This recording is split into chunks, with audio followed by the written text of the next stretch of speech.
IND विशेष में इस बार मेरे साथ एक बहुत ही खास मेहमान है। दबंग लीडर हैं, इस वक्त पंचायत मंत्री हैं और 50,000 से ज़्यादा की वोट मार्जिन से जीत हासिल करके आए हैं। चलिए हम बात करेंगे महेंद्र सिंह सिसोदिया जी से। सर, आपका आईएनडी विशेष में बहुत बहुत स्वागत है। जी बहुत बहुत धन्यवाद मुक्ता जी। सबसे पहले तो खूब सारी आपको बधाई जी। 50,000 से लगभग ज्यादा का वोट मार्जिन, और ये 1.5 साल के अंदर अंदर, मतलब सेकेंड राउंड ऑफ इलेक्शंस में। तो क्या रहा जो इतना सारा मार्जिन, इतना सारा वोट आपको मिला? देखिए, मैं सबसे पहले तो धन्यवाद दूंगा अपने क्षेत्र की जनता को, जिन्होंने पुनः इतने अल्प समय में मुझ पर विश्वास किया और इतने बड़े मार्जिन से मुझे जिताया। मध्य प्रदेश में परसेंटेज वाइज बमोरी नंबर 1 पे है, उसके बाद प्रभु राम जी और तुलसी सिलावट जी हैं। तो मैं धन्यवाद दूंगा जनता के साथ साथ भारतीय जनता पार्टी के प्रत्येक कार्यकर्ता को, माननीय श्रीमद महाराज ज्योतिरादित्य सिंधिया जी को और माननीय मुख्यमंत्री शिवराज सिंह जी को, जिनके अथक प्रयासों से आज मैं इस मुकाम पर पहुंचा।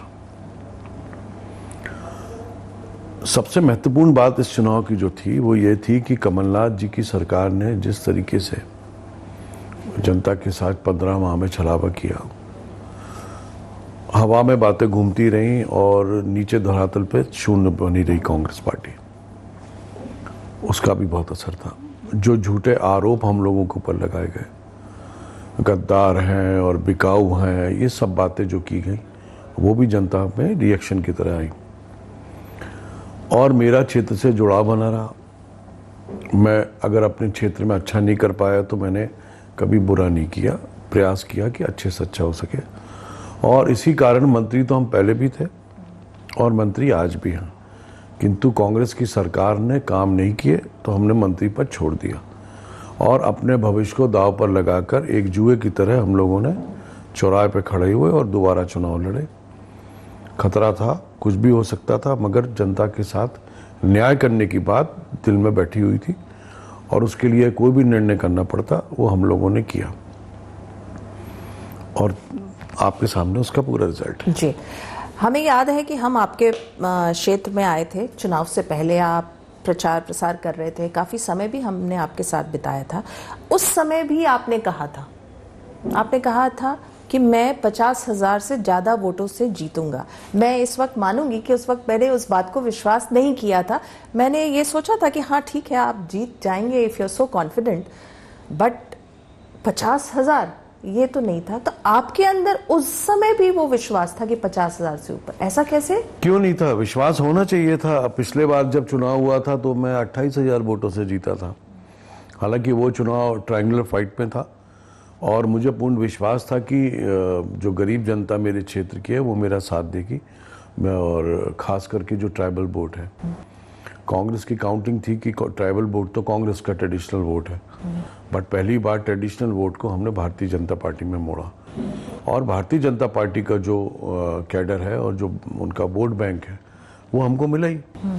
तो दोनों ताकत बन गई और दोनों ताकत बन के इतना बड़ा मार्जिन आ गया। जी, और जो आपके साथ के जो विधायक आए थे जो हार गए हैं, उसमें से एक मुन्ना लाल गोयल हैं, उन लोगों ने आरोप ये लगाया, उनका ये मानना है कि कहीं ना कहीं भीतरघात उनके साथ हुआ। भीतरघात की आशंका तो सबको थी, जितने जो कांग्रेस से बीजेपी में आए थे। तो आप लोगों के अंदर कभी ये आशंका नहीं रही? देखिए, भीतरघात इस चुनाव में मैं समझता हूं कि अगर कोई कार्यकर्ता भारतीय जनता पार्टी का वफादार सैनिक है तो उसने भीतरघात नहीं किया। मेरी विधानसभा क्षेत्र में भी सभी कार्यकर्ताओं ने काम किया। मुन्ना लाल जी की कॉन्स्टिट्यूंसी का रूप अलग है, इमरती जी का रूप अलग है, रघुराज कंसाना का अलग है। सबकी विधानसभाओं का अलग अलग पॉलिटिकल इक्वेशंस हैं और वोटिंग इक्वेशंस हैं। किसने कितना कोऑर्डिनेशन किया ये कैंडिडेट के ऊपर होता है कि वो पार्टी के सब लोगों को साथ लेके, क्योंकि हम नए परिवार में जुड़े थे, हमारी ड्यूटी भी बनती थी कि सबको इकट्ठा करें, कोऑर्डिनेट करें और उनको पार्टी के साथ लाएं।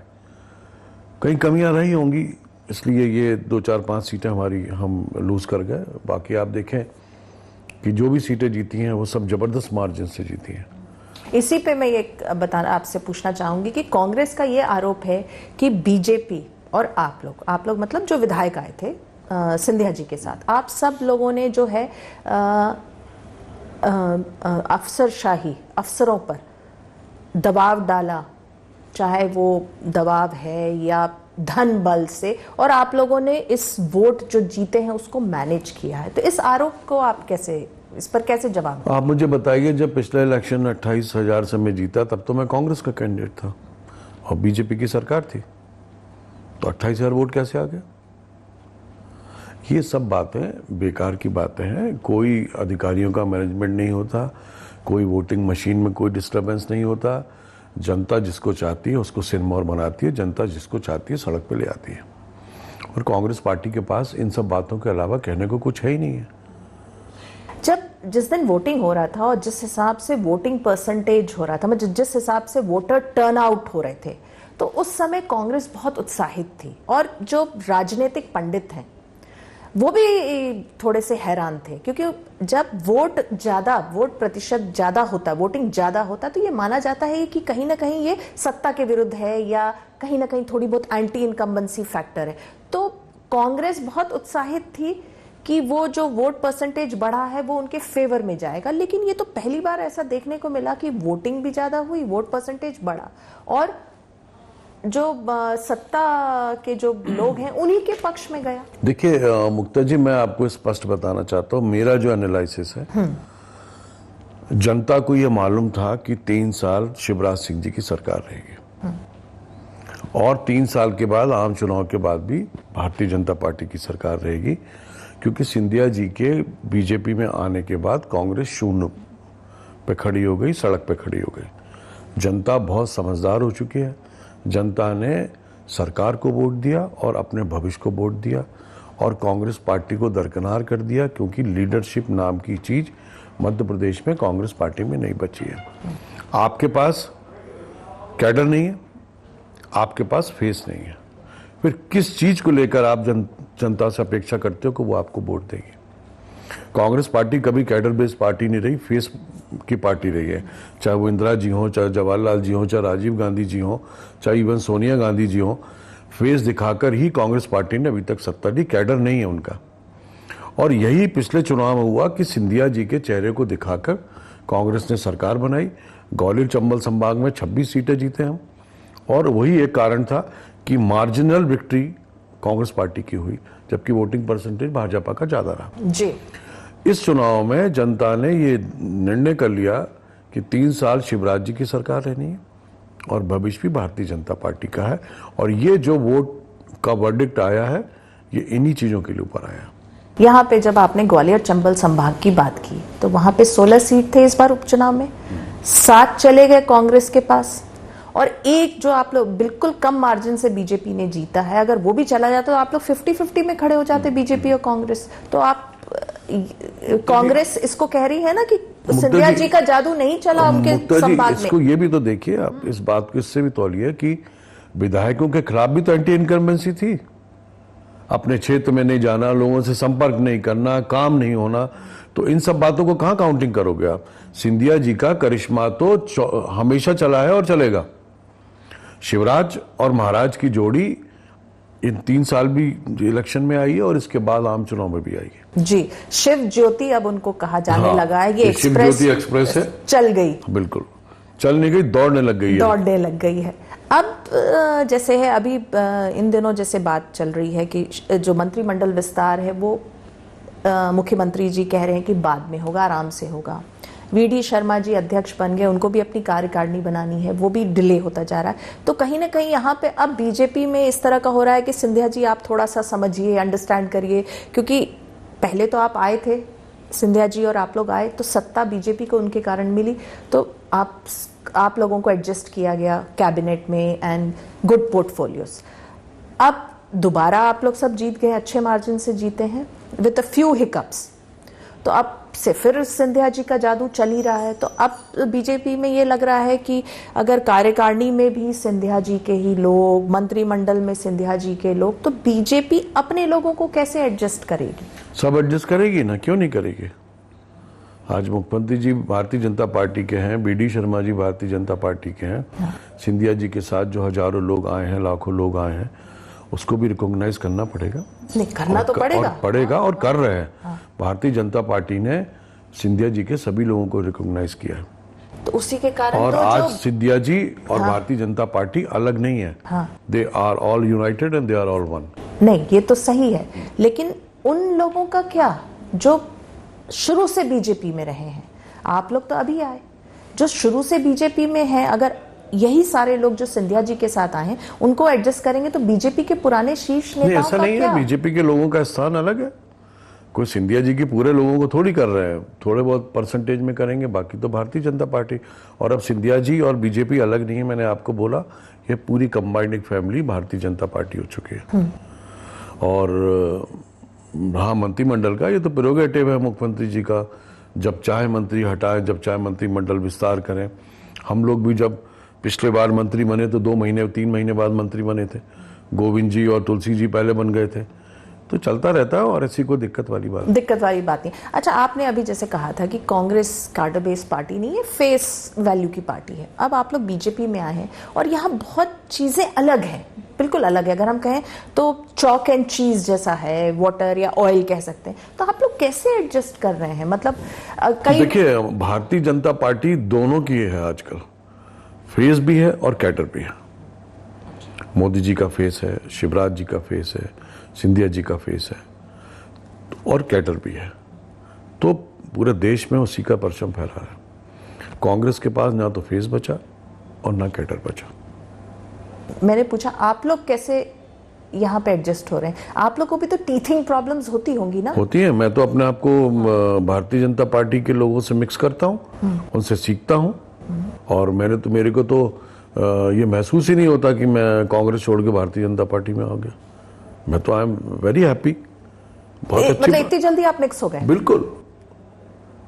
ये इंडिविजुअल कैपेसिटी के ऊपर है कि आप कितनी जल्दी मिल जाते हो, कोऑर्डिनेट कर लेते हो। तो मैंने तो अपने आप को ढाल लिया। तो इस ढालने में आपने क्या क्या चेंजेस किए अपने अंदर? कुछ नहीं, उनके कार्यकर्ताओं को गले लगाया, उन्होंने हमको रिस्पेक्ट दी, हमने उनको रिस्पेक्ट दी। कहीं ये बात नहीं आई कि हम अलग हैं वो अलग हैं। अगर उनको ऑनर देना है, वो पुराने हैं, उन्होंने बहुत सेवा की है पार्टी की, आप फ्रंट में आके काम करिए, हम आपके पीछे खड़े हैं। इतना तो मादा रखना पड़ेगा। और मैंने अपने चुनाव में रखा और उसका रिजल्ट भी सामने है। आपका चुनाव की अगर हम बात करें तो उस समय आपके साथ काफी सारी पर्सनल ट्रेजेडीज रही और आप काफी दिनों तक फील्ड से दूर भी रहे, चुनाव के फील्ड से। डिस्पाइट दैट आपने 50,000 से ज्यादा मतों से आप विजय हासिल की। तो इसमें क्या श्रेय आप बीजेपी के वर्कर्स को देंगे? क्योंकि आप तो काफी दिन आप देखिए, वर्कर्स ने फील्ड में काम किया और क्षेत्र की जनता ने, जब मेरी माँ की डेथ हुई और कंडोलेंस में जब जनता उमड़ी है, तो लोग मुझसे आके बोलते थे कि ये चुनाव आपका नहीं, अब जनता लड़ेगी आपका चुनाव। और सच में जनता ने चुनाव लड़ा। ये बात तो कमलनाथ जी कहते थे कि जनता जो है वो कांग्रेस के लिए लड़ेगी। उनको ये लगता था झूठे आरोप लगाकर, गद्दार कहलाकर 25 करोड़ में बिक गए, आपका बोर्ड बेच दिया, इन सब बातों को कर कर जनता जो है उसको हम विन ओवर कर लेंगे, जिसमें दिग्विजय सिंह जी, माननीय दिग्विजय सिंह जी और माननीय कमलनाथ जी कंप्लीटली फेल हो गए। नकारात्मक कोई दूसरा मुद्दा था ही नहीं उनके पास, पब्लिक के पास बात करने का। और दूसरी ओर शिवराज जी ने जो 5-6 महीने में तबातोड़ काम किए और जनता को जो उन्होंने इम्प्रेस किया, तो गजब का। तो यही कारण है कि रिजल्ट। चलिए, कंपैरिजन अगर करें, कमलनाथ जी के साथ आपने काम किया, अब आपके बॉस शिवराज सिंह चौहान जी हैं, कैसे आकलन अगर करेंगे? बहुत सिंपल सी बात है। माननीय कमलनाथ जी का जो वे ऑफ वर्किंग है वो एक बिजनेस मैनेजमेंट की तरह है, और शिवराज जी का जो वे ऑफ वर्किंग है वो जमीन का जो वर्किंग है, गरीब जनता के लिए सोचने वाला है। तो ये बहुत बड़ा बेसिक फर्क है। एक कॉर्पोरेट वर्ल्ड की सोच है और एक गरीब के घर की सोच है। तो इन दोनों में बहुत बड़ा फर्क है। और वर्किंग स्टाइल में भी बहुत बड़ा फर्क है, सोच और विजन में भी फर्क है। और ये सब बातें थी जो हम उस समय कांग्रेस में थे तो बोला करते थे कमलनाथ जी को कि साहब ये करिए, ध्यान नहीं देते थे और उसका प्रतिफल है। और अप्रोचेबल, हालांकि शिवराज सिंह चौहान जी तो जाने ही जाते हैं कि वो बहुत अप्रोचेबल हैं, मामा जी बुलाया ही जाता है। आप लोगों को कितने अप्रोचेबल लगते हैं? आप अगर आप काम 15 माह में हमने माननीय कमलनाथ जी से टाइम मांगा, अपॉइंटमेंट तो हम लोगों को मिल जाता था कैबिनेट मिनिस्टर्स को, किंतु बैठ के 2 मिनट कभी उन्होंने बात नहीं की। मैं लेबर मिनिस्टर था। लेबर मिनिस्टर मतलब मजदूरों का और श्रमिकों का इतना बड़ा मंत्रालय जिसमें कांग्रेस पार्टी अगर सही रूप से काम करती तो बहुत कुछ कर सकते थे, किंतु लेबर मिनिस्टर की स्थिति ये थी कि 5 मिनट भी उस मंत्रालय के लिए बात करने का समय मुख्यमंत्री पे नहीं था। और ये मेरी बात नहीं है, समस्त विधायकों की, कि जो आज कांग्रेस में विधायक और मंत्री थे पहले, वो भी हम लोगों से ये कहते थे कि यार ये पता नहीं क्या है, टाइम ही नहीं है, चलो। तो ये सारी चीजें जब होती रही, आक्रोश बढ़ता गया और क्षेत्र में काम नहीं हुआ। एक मंत्री को 2 रोड अलाउड थी पीडब्ल्यूडी से, पैसा ही नहीं है, और वही पैसा दूसरी जगह कैसे जा रहा था। और वही पैसा आज शिवराज सिंह जी ने कोई खजाना लेके तो आए नहीं है, जो कमलनाथ जी छोड़ गए उसको यूटिलाइज कर रहे हैं। तो यही तो कहते हैं कांग्रेस और कमलनाथ जी की शिवराज जी जो हैं वो घोषणावीर हैं, वो केवल कागजों में घोषणा होती है। और जब उपचुनाव था उस समय कागजों में घोषणा हो रही थी, और आपके ऊपर भी आरोप लगता था कि आप लोग भी जो शिलान्यास वगैरह कर रहे हैं वो सब दिखावटी, ताकि जनता के वोट मिल जाए। ये बजट आता है और जो आवंटन होता है बजट का, ये झूठा क्या? बजट किस लिए आवंटित होगा? जब बजट किसी डैम के लिए आवंटन हुआ है और उसका टेंडर फ्लोट है, तो ये झूठी घोषणा कहां से हो गई? आप कर लेते, आपने क्यों नहीं की? आपको क्या लगता है? चलिए ये पुरानी बात है, फिर भी पूछेंगे, क्योंकि ये कमलनाथ जी का जो पॉलिटिकल अगर हम कैरियर देखें तो एक बहुत अच्छा पॉलिटिकल उनका कैरियर रहा। दिल्ली में 30 साल, लगभग 40 साल का। मध्य प्रदेश आके क्या उन्होंने गलती कर ली? ही कुडंट, मतलब वो या तो मध्य प्रदेश को नहीं समझ पाए, यहाँ की वर्किंग को नहीं समझ पाए, यहाँ का कल्चर नहीं समझ पाए, जो कि शिवराज सिंह चौहान जी समझते हैं। और दिग्विजय सिंह जी जब वो मुख्यमंत्री थे तब वो भी समझते थे काफी हद तक। देखिए, माननीय कमलनाथ जी के बारे में मैं कुछ नहीं कहूँगा, मेरे से बहुत सीनियर हैं, बहुत एक्सपीरियंस्ड आदमी हैं, और पर्सनली मैं उनको पसंद भी करता हूँ, और पर्सनली व्यक्ति भी अच्छे हैं, वो बुरे नहीं हैं। किंतु जिस तरीके से मध्य प्रदेश के मुख्यमंत्री को चलना चाहिए था, उस चीज़ को बारीकी को पकड़ नहीं पाए वो, और जो कोठरी थी उनकी, वो उनको गाइड नहीं कर पाई कि क्या करना है और क्या नहीं करना। जिस चीज़ में 2-4 मिनिस्टर्स ने और 2-4 नेताओं ने समझा दिया, उसी को करते रहे। अगर सबको कोऑर्डिनेट करके चलते, माननीय सिंधिया जी को भी साथ लेके चलते, तो मैं समझता हूँ कोई दिक्कत नहीं थी। और शिवराज जी में ये कला है कि जनता के साथ आज विधायकों भी संतुष्ट करे हुए हैं, मिनिस्टर्स भी संतुष्ट हैं, ब्यूरोक्रेसी भी कोऑपरेट कर रही है। ये सारी बातें कमलनाथ जी के साथ नहीं हो। तालमेल बिठा पाते हैं शिवराज सिंह चौहान जी, बेसिकली सबको समझ लेते हैं। मन की बात अगर हम कहें तो जो सिंधिया जी का रोल किस रूप में आप देख रहे हैं? सिंधिया जी तो अब भारतीय जनता पार्टी के कार्यकर्ता हैं, किंग मेकर हैं, और मध्य प्रदेश की सरकार उन्होंने बनाई है। माननीय शिवराज सिंह जी मुख्यमंत्री बने हैं, और भारतीय जनता पार्टी ने भी ऑनर करते हुए राज्यसभा में उनको चुनाव लड़ा कर जिताया, और बहुत शीघ्र ही खुशखबरी भी मिलेगी। हाँ। क्योंकि कैलिबर के आदमी हैं, यूथ आइकॉन है मध्य प्रदेश के, नहीं देश भर के, तो भारतीय जनता पार्टी निश्चित उनके कैलिबर को यूटिलाइज करेगी। आपका डिपार्टमेंट है, बड़ा डिपार्टमेंट है ग्रामीण पंचायत, आपको भी कई बार वर्किंग में हिकअप्स आते होंगे, कुछ चीज़ है, तो फर्स्ट कॉल आपका किसको रहता है? सिंधिया जी को रहता है, शिवराज जी को? मतलब in case you need a guidance और समथिंग। दोनों में से किसी को नहीं करता। अच्छा। मैं बहुत कम बॉदर करता हूँ। पहले तो मैं कोशिश करता हूँ कि अपने लेवल पे कर लूँ, और फिर मैं अपने स्टाफ से, अपने अधिकारियों से बैठ के बात करता हूँ। जब वो बियॉन्ड हो जाता है तब फिर मैं सीएम से बात करता हूँ। तो मैं ज्यादा बॉदर नहीं करता। ये बात कमलनाथ जी भी कहते थे। हाँ। वो मुझे कॉम्प्लीमेंट देते थे कि you are the minister who bothers me the least. अच्छा। कभी ट्रांसफर पोस्टिंग नहीं देता कि इसको यहां से कर दो, यहां हटा दो। मुझे I am concern with my department, that's it. और पब्लिक का कुछ है तो जरूर मैं मिनिस्टर से बात कर लेता हूँ, अदरवाइज नहीं करता हूँ। बिल्कुल किसी को नहीं बॉदर करते। वैसे आपका वो जो हम लोगों ने भी देखा है कि आप अपने आप में रहते हैं, अपने आप में खुश जो हैं। जिम्मेदारी मुझे दी है हाँ। उसको मैं पूर्णतः करना चाहता हूँ। मैं ज़्यादा झंझट नहीं पालता। जो जिम्मेदारी है उसी में अगर हम अपने को आगे लागे तो निश्चित हमारा कैरियर आगे बढ़ेगा। अभी जो आप लोग मंत्री बने उसके बाद आप लोग इलेक्शंस आ गए थे, उपचुनाव आ गया था, तो डिपार्टमेंट आप सभी के जितने लोग आप लोग लड़ रहे थे, जितने लोग मंत्री थे, आप लोग सबके कहीं ना कहीं तो दिक्कतें रही होंगी ना, काम कहाँ से हो पाया होगा? तो बैकलॉग देखा जाए या इस तरह से, देखिए ये डिपेंड करता है कि काम का स्टेटस क्या है, काम कैसा है। काम इलीगल है तो नहीं होगा, लीगल है तो होगा। कौन मना कर देगा सही काम को?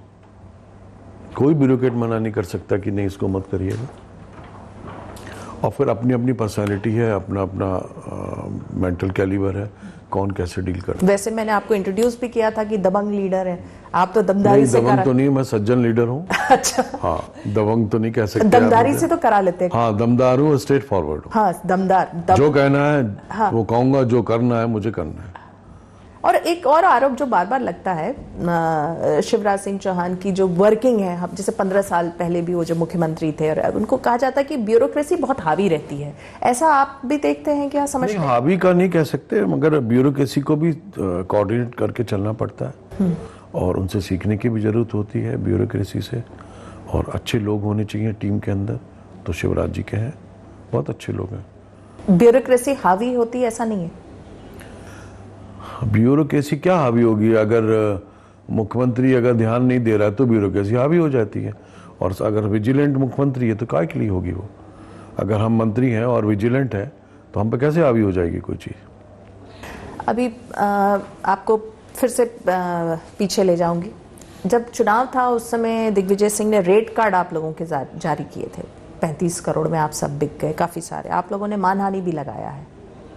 हालांकि जनता ने तो उसका जवाब दे दिया, कांग्रेस ने उसको तो जन जन तक पहुंचाया था, गांव गांव तक पहुंचाया था कि आप सब लोग गद्दार हैं।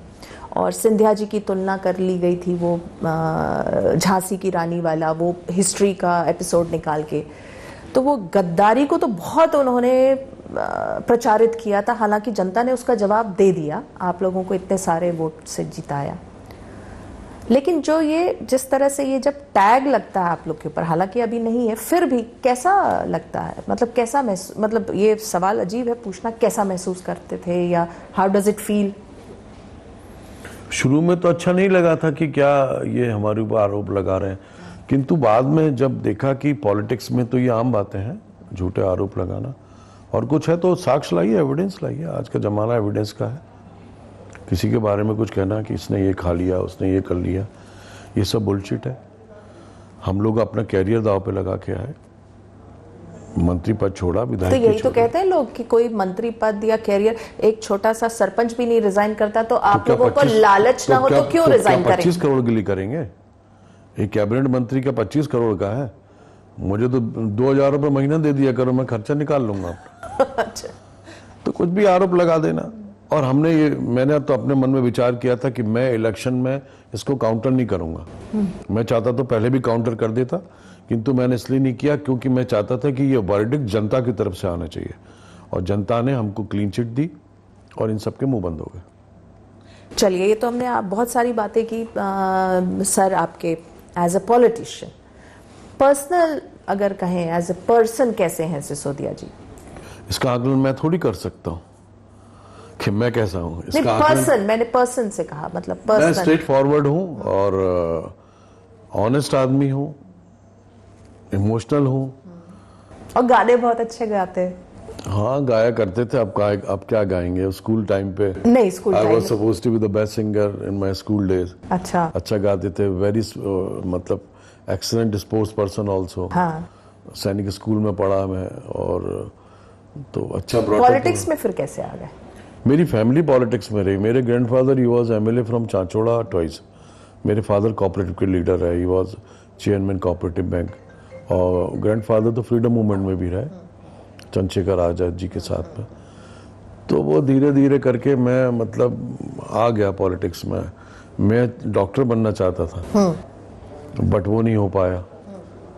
अब जाके पॉलिटिक्स में आ गए। पॉलिटिक्स में आ गए। मैं जाते जाते चाहूंगी कि IND 24 के दर्शकों को 2 लाइन गुनगुना के सुना दीजिए, ताकि एक ये जो पहलू आपका है वो भी हमारे दर्शक उससे रूबरू हो जाएं। तेरे जैसा यार कहाँ ऐसा याराना,